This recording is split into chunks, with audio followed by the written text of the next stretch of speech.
मेरे प्रिय बच्चों, आप लोग कैसे हैं? मैं समझता हूं कि आप लोग बहुत ही अच्छे होंगे और आप लोग अपनी पढ़ाई पूरे मन के साथ कर रहे होंगे। ठीक है बेटा जी। और आप लोग जो है, यदि आप लोगों को गणित में अच्छा नंबर लेके आना, 100 में 100 नंबर लेके आना है, तो आप सभी लोगों से मेरा ये रिक्वेस्ट है कि आप हमारे सभी वीडियो को बहुत ध्यान से देखिए, उसको ध्यान से पढ़िए और साथ ही साथ नोट्स भी तैयार कीजिए, नोट भी बनाइए। चलिए, आज हम लोग जो है प्रश्नावली 3.2 के पहले सवाल के दूसरे सवाल को इस वीडियो में हम लोग बहुत ही अस्थाई के साथ, बहुत ही रुचिकर के साथ, लॉजिक के साथ सॉल्व करेंगे, हल करेंगे। आइए हम लोग सबसे पहले इस सवाल को पढ़ते हैं, फिर जो है हल करते हैं। आइए सबसे पहले हम लोग इस सवाल को पढ़ें। कह रहा है कि 5 पेंसिल तथा 7 कलमों का कुल मूल्य ₹50 है, जबकि 7 पेंसिल तथा 5 कलमों का कुल मूल्य ₹46 है। एक पेंसिल का मूल्य तथा एक कलम का मूल्य ज्ञात कीजिए। मेरे प्रिय बच्चों, सबसे ऊपर यह दिया गया है कि इन सवालों को ग्राफी विधि से सॉल्व करिए, अर्थात हमें इस सवाल को ग्राफ विधि से, ग्राफ को प्लॉट करके जो है सॉल्व करना है, हल करना है। आइए हम लोग जो है यहां पर देख लीजिए, यहां से लेकर के यहां तक जो है ये पहला शर्त है, इसके बाद यहां से लेकर के यहां तक ये दूसरा शर्त है। हम लोग, ठीक है, प्रत्येक शर्त से जो है अलग अलग समीकरण को बनाएंगे। समीकरण को बनाने के बाद फिर हम लोग जो है उसे ग्राफी विधि से सॉल्व करेंगे। ठीक है, आइए हम लोग सबसे पहले ये मानेंगे कि माना एक पेंसिल का दाम ₹X है तथा एक कलम का दाम ₹Y है। ठीक बेटा जी, हम बिना माने हुए सवाल को हल नहीं कर सकते। आइए हम लोग यहां पर सबसे पहले लिखेंगे हल। ठीक बेटा जी, अब हम लोग यहां पर लिखेंगे कि मान लिया कि एक पेंसिल का दाम ₹X है और एक कलम का दाम ₹Y है। चलिए, मान लिया एक पेंसिल का दाम या मूल्य बराबर ₹X है तथा एक पेंसिल का मूल्य बराबर ₹Y है। ठीक बेटा जी, ये हमने मान लिया। अच्छा, अब जो है हम लोग लिखेंगे पहली शर्त के अनुसार, अर्थात आपका यहां से लेकर के यहां तक ये पहला शर्त है। ठीक है, तो लिखेंगे पहली शर्त के अनुसार। ठीक बेटा जी, चलिए देखिए, हमने माना है कि एक पेंसिल का मूल्य ₹X है, तो यहां पे दिया गया है कि 5 पेंसिल। तो जब एक पेंसिल का मूल्य ₹X है तो 5 पेंसिल का मूल्य क्या होगा? 5 गुणे X। ठीक है ना? अरे भाई देखिए, हमने आपको बताया था, जैसे मान लीजिए कि एक पेंसिल का दाम अगर ₹2 है तो 5 पेंसिल का दाम क्या होगा भैया? तो 5 गुणे 2 अर्थात ₹10 हो जाएगा। अर्थात यहां पर मल्टीप्लीकेशन का गुण जो है लगेगा। ठीक है, हमने यहां पे माना है कि मान लिया एक पेंसिल का मूल्य ₹X है तो 5 पेंसिल का मूल्य हो जाएगा 5 गुणे X। ठीक भैया जी, ये आपका हो गया 5 गुणे X। ठीक है, अच्छा, इसी प्रकार हमने ये भी माना है कि एक एक कलम, बेटा यहां पे एक कलम है, ठीक है, एक कलम, एक कलम का मूल्य ₹Y है तो 7 कलम का मूल्य क्या होगा? तो 7 गुणे Y हो जाएगा, अर्थात 7Y। अच्छा, इन दोनों का मिला करके जो पैसा लगता है, जो पैसा आ रहा है या जो पैसा खर्च हो रहा है बेटा, वह है ₹50। ये आप देख सकते हैं। ठीक है, ये आपका हो गया समीकरण नंबर 1। ठीक है, अच्छा, अब जो है दूसरी शर्त के अनुसार, दूसरी शर्त के अनुसार चलिए ये कह रहा है कि 7 पेंसिल तथा 5 कलमों का कुल मूल्य रुपया 46 है। तो हमने यहाँ पे माना है कि एक पेंसिल का मूल्य x रुपया है, तो 7 पेंसिल का मूल्य क्या होगा भैया, 7 गुणे x अर्थात 7x हो जाएगा। ये आपका 7x हो जाएगा, ठीक है। और 5 कलमों का मूल्य क्या होगा, हमने यहाँ पे माना है कि एक कलम का मूल्य y रुपया है, तो 5 कलम का मूल्य क्या होगा, 5 गुणे y अर्थात 5y। और ये दोनों मिला करके 46 रुपया में आ रहे हैं, अर्थात दोनों का योगफल बराबर हो जाएगा भैया 46, ठीक है ना। सम का नंबर आपका हो जाएगा 2। ठीक है बेटा जी, तो आप इसको सबसे पहले नोट कीजिए, फिर हम आगे जो है चलते हैं, ठीक है, नोट कीजिए। चलिए भैया हो गया, आगे चलें। अच्छा, तो अब इसको हम मिटाएंगे जो है यहाँ से। चलिए इस सवाल को भी हम लोग यहाँ से मिटाएंगे, क्योंकि हमारे पास जगह का कमी है, ठीक है। चलिए अच्छा, ये आपका पहला समीकरण है, 5x प्लस 7y बराबर 50, ये आपका पहला इक्वेशन है। दूसरा इक्वेशन है 7x प्लस 5y बराबर भैया जी 46, ये दूसरा इक्वेशन है, ठीक है। ये दूसरा आपका इक्वेशन है। देखिए हमने आपको कई बार बताया था कि किसी भी ग्राफ को बनाने के लिए हमें बिंदुओं की आवश्यकता पड़ती है, पॉइंट की आवश्यकता पड़ती है। अब हम लोग इस अलग अलग समीकरण की सहायता से अलग अलग टेबल बनाएंगे, और टेबल बनाने के बाद हम लोग x या y के ऐसे मान को रखेंगे कि जो मतलब जैसे मान लीजिए हमने x का कोई मान रखा, जब हम y के मान को निकालेंगे ताकि वह पॉइंट में ना आए, ठीक है। ये आप अपने मन से यहाँ पे रख सकते हैं, और ये ध्यान देंगे कि संख्या बहुत बड़ी ना हो, ठीक है ना।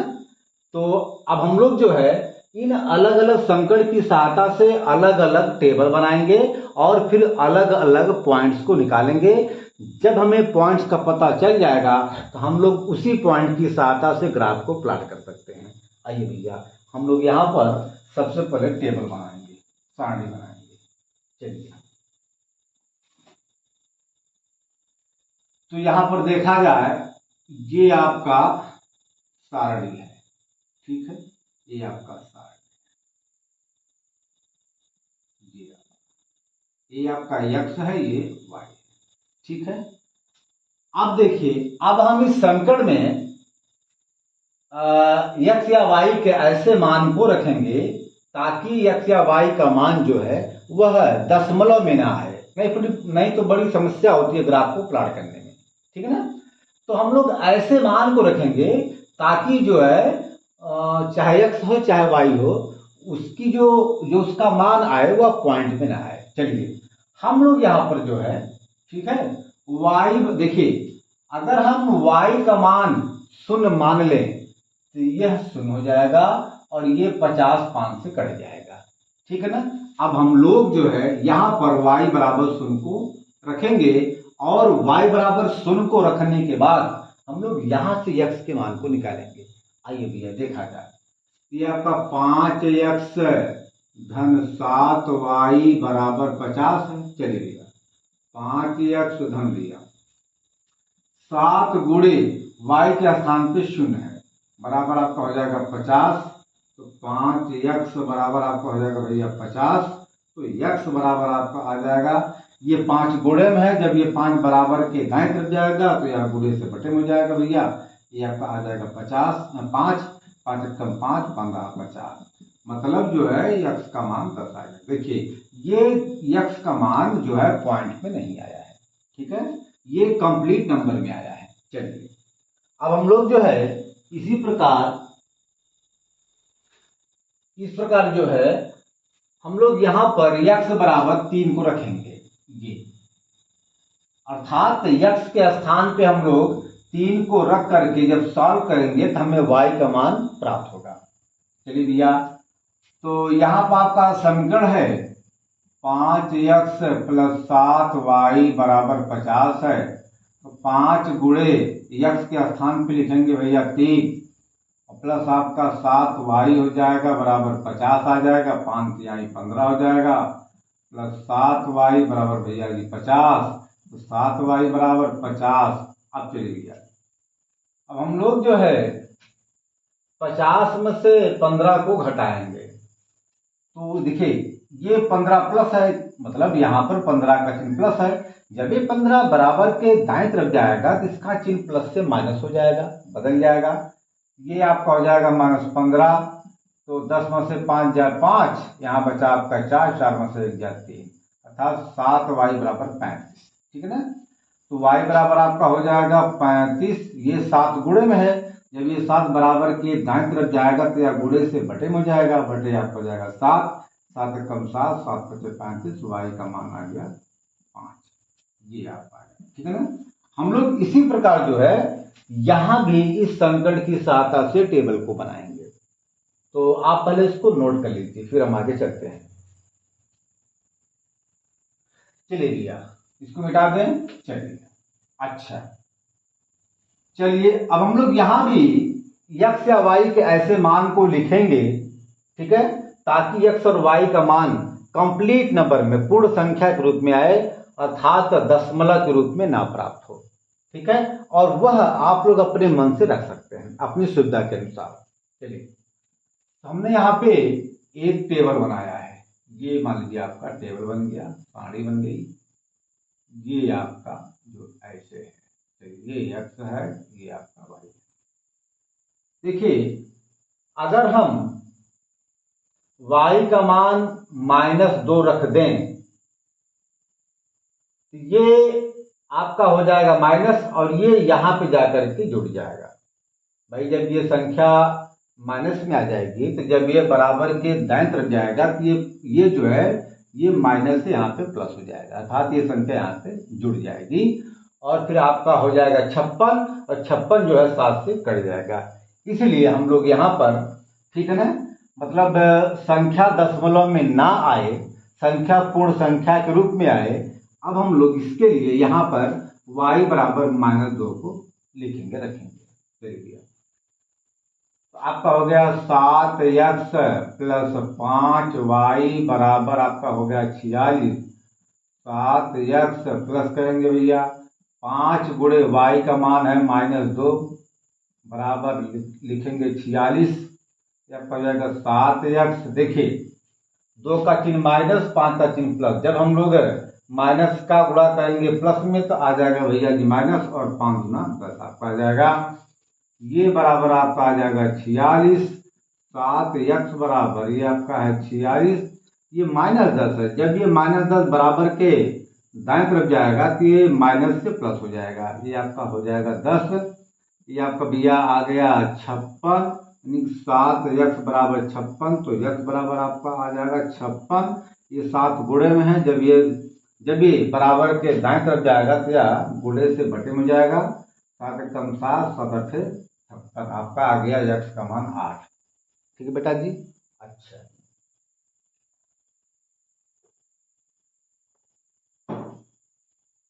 चलिए, अच्छा, अब जो है, अब हम लोग यहाँ पर x बराबर लिखेंगे 3।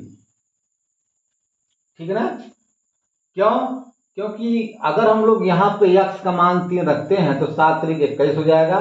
ये प्लस 21 जा करके दाएं तरफ जो है घट जाएगा, तो वहां पर जो है मान आ जाएगा 25, और ये 25 जो है 5 से कट जाएगा। ठीक है ना, इसीलिए हम लोग यहाँ पर x का मान 3 लिखेंगे, रखेंगे।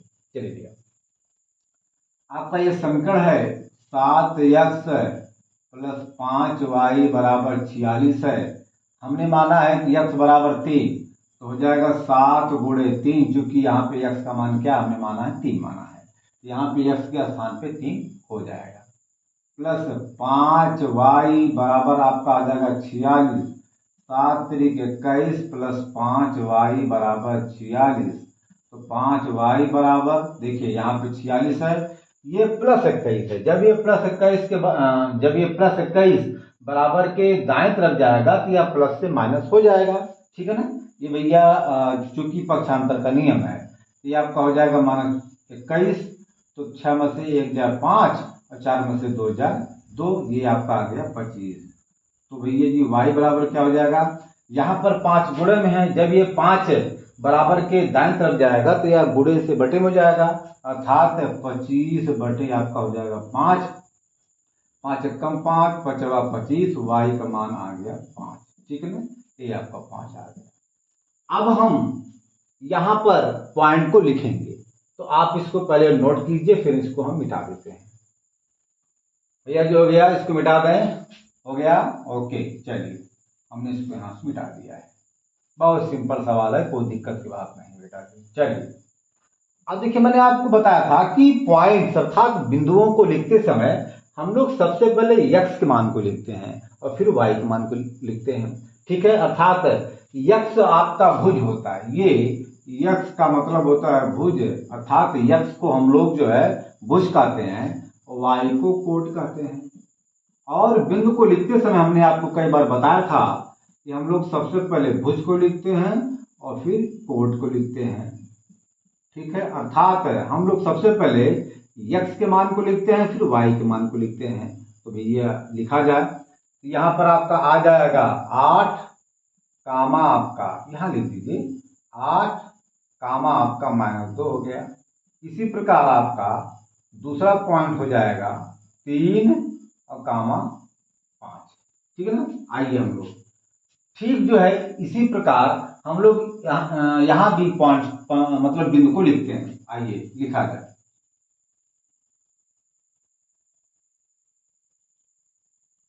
चलिए तो ये आपका हो जाएगा 10 कामा 0, फिर आपका हो जाएगा 3 कामा 5, ये आपके पॉइंट्स हो गए, ठीक है, बिंदु हो गए। चलिए अब हम इसको यहां से मिटाएंगे। चलिए भाई, तो देखिए हम लोग जो है इसको, अच्छा अब हम लोग यहाँ पे समीकरण नंबर 2 को यहाँ पे लिखेंगे, ठीक है ना, ताकि वहां पे जगह खाली हो जाए, क्योंकि उसे हम मिटाएंगे। 7x प्लस 5y बराबर आपका आ गया 46, ये आपका समीकरण नंबर 2 है, ठीक है ना। तो आपका जो पहला पॉइंट ए है हम मान लेते हैं वह 10 कामा 0 है।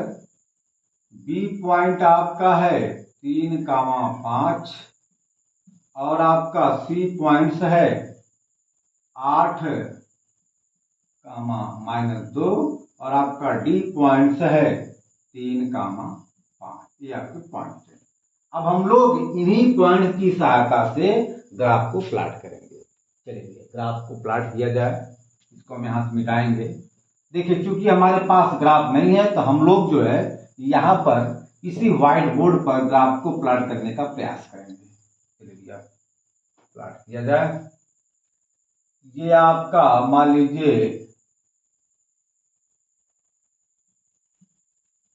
ये आपका 50 है, ये आपका 46 है, समीकरण नंबर 1, समीकरण नंबर 2। चलिए ये आपका y अक्ष है और ये आपका x अक्ष है,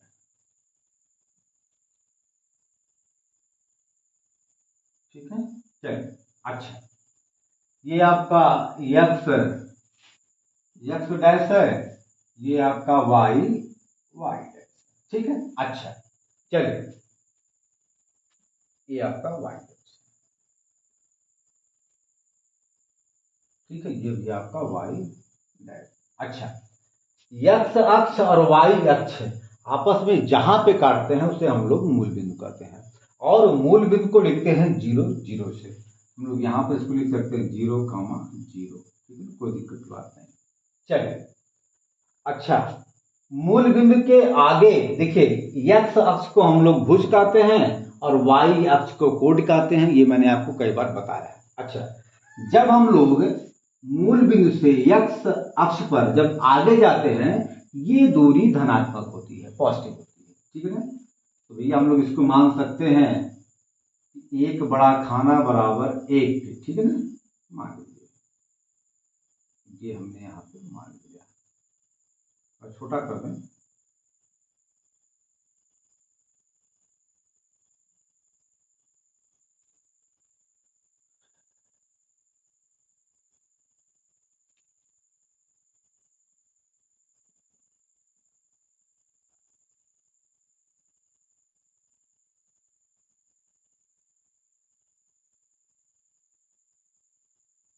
दस, चलिए ठीक है।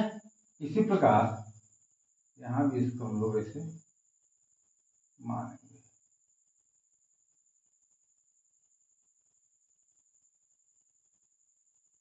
यहाँ भी हम लोग इसको ऐसे मानेंगे, ठीक है। अच्छा, ये भी आपका ऐसे हो जाएगा। चलिए, हमने आपसे बताया कि यक्स, अच्छा हमने ये माना है कि माना वाई अक्ष, सॉरी यक्स अक्ष पर एक बड़ा खाना बराबर एक के, एक बड़ा खाना बराबर एक के। और मैंने आपको ये बताया था कि एक बड़े खाने में 10 छोटे छोटे खाने होते हैं, और 10 छोटे छोटे खाने इसलिए होते हैं कि ताकि पॉइंट्स में उसको लिखा जाए। और ये हम लोग अक्सर जो है एक पॉइंट्स को एक छोटे खाने के बराबर मान लेते हैं जब हम लोग सवाल को सॉल्व करते हैं। बाय द वे, अगर ये पॉइंट्स है, यदि ये बिंदु जो है दशमलव में आ गए तो हम लोग जो है उस छोटे खाने को दशमलव के रूप में लिख सकते हैं। अर्थात जैसे मान लीजिए कि 0.1 है तो 0.1 को हम लोग मान सकते हैं कि एक छोटा खाना। इसीलिए यहाँ पर जो है ग्राफ में 10 छोटे छोटे खाने दिए होते हैं।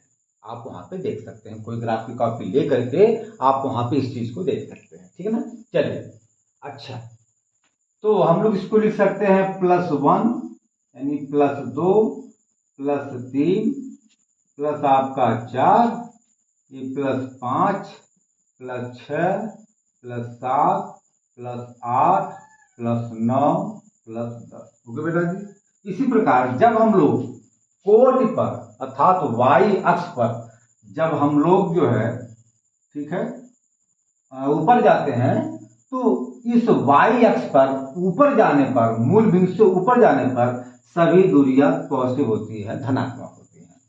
हम लोग यहाँ पे लिख सकते हैं +1 +2 +3 +4 +5 +6 +7। ओके बेटा जी। चलिए, ये हम लोग यहाँ पे लिख सकते हैं, ठीक है। चलिए, इसी प्रकार जो है हम लोग, अच्छा जब वाई अक्ष पर जब हम लोग नीचे आते हैं, मूल बिंदु से नीचे आते हैं तो यह दूरी ऋण के साथ, निगेटिव के साथ होती है। आपका हो जाएगा -1 -2, हम लोग इसको आगे लिख सकते हैं -3, ठीक। आइए, ठीक भैया, इसी प्रकार जब हम लोग x अक्ष पर मूल बिंदु से पीछे आते हैं तो यह दूरी निगेटिव होती है, मतलब ऋण के रूप में होती है। आपका हो जाएगा -1 -2, ठीक है, -3 माइनस आपका जाएगा 4। चलिए, अब हम लोग सबसे पहले 10 और 0 को, इस पॉइंट्स को यहाँ पे लिखेंगे। तो चलिए, हमने आपसे बताया था कि जो ये पहला पॉइंट होता है, जो पहला नहीं सॉरी जो ये पहली संख्या होती है, ये जो आपका 10 है, 3 है, 8 है, 3 है, ये x अक्ष पर दर्शाया जाता है, अर्थात भुज पर दर्शाया जाता है। और जो बाद वाला बिंदु होता है, जैसे 0 है, 5 है, -2 है, 5 है, ये y अक्ष पर दर्शाया जाता है। अर्थात पहला वाला जो संख्या होता है वह भुज पर दर्शाया जाता है, और जो दूसरी वाली संख्या होती है उसे कोट पे दर्शाया जाता है, अर्थात y अक्ष पे दर्शाया जाता है। चलिए, आपका ये 10 है, 0 है, तो +10 है, तो भैया +10 है, हमको चलना है x अक्ष पे, और x अक्ष पे +10 कहाँ पे है, ये भैया है, ये आपका। इसके बाद हमको चलना है, देखिए ये आपका है ना, ये आपका +10 है, ठीक। इसके बाद अब 0 है, अब हम लोग 0 जो है 0 को चलेंगे कोट पे, अर्थात y अक्ष पे, और y अक्ष पे भैया जी कोट पे 0 यही तो है, यही आपका मूल बिंदु क्या है, शून्य है। अर्थात यही आपका, देखिए क्योंकि ये संख्या अब ऊपर नहीं जा रही है, ये इसी ओ बिंदु पे मतलब है शून्य बिंदु पर है, तो आपका संख्या यहीं पर ये ए बराबर रह जाएगी आपका 10, ये आपका इसी पर रह जाएगा, ठीक है ना। अच्छा, अब हमको चलना है 3 और 5 बिंदु, तो +3 +5, तो +3 हमको चलना है x अक्ष पर, भैया जी x अक्ष पर +3 ये है। इसके बाद फिर हमको चलना है y अक्ष पर +5, भैया जी y अक्ष पर +5 ये है। इसके सीध में भैया जी ये आपका +5 है। ओके बेटा जी, आप यहाँ पे देख सकते हैं। तो ये आपका बिंदु हो जाएगा b बराबर आपका हो जाएगा 3 और 5, ठीक भैया जी। अब हम लोग स्केल से फिर से इसको मिलाएंगे, भैया जी मिलाया जाए सीध में, बिल्कुल स्ट्रेट लाइन मिलाया जाए। अरे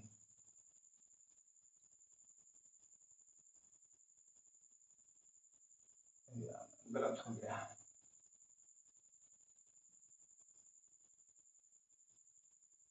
गलत हो रहा भाई,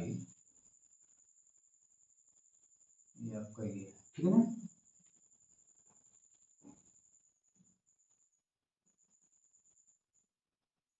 चलिए, आपका ये पॉइंट था जो है, ये आपका पॉइंट था, ये था ना।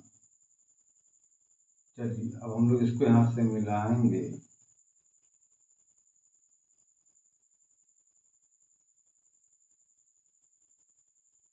ये ठीक है। और इसको हम लोग आगे तक बढ़ाएंगे, इसको हम लोग आगे तक बढ़ाएंगे,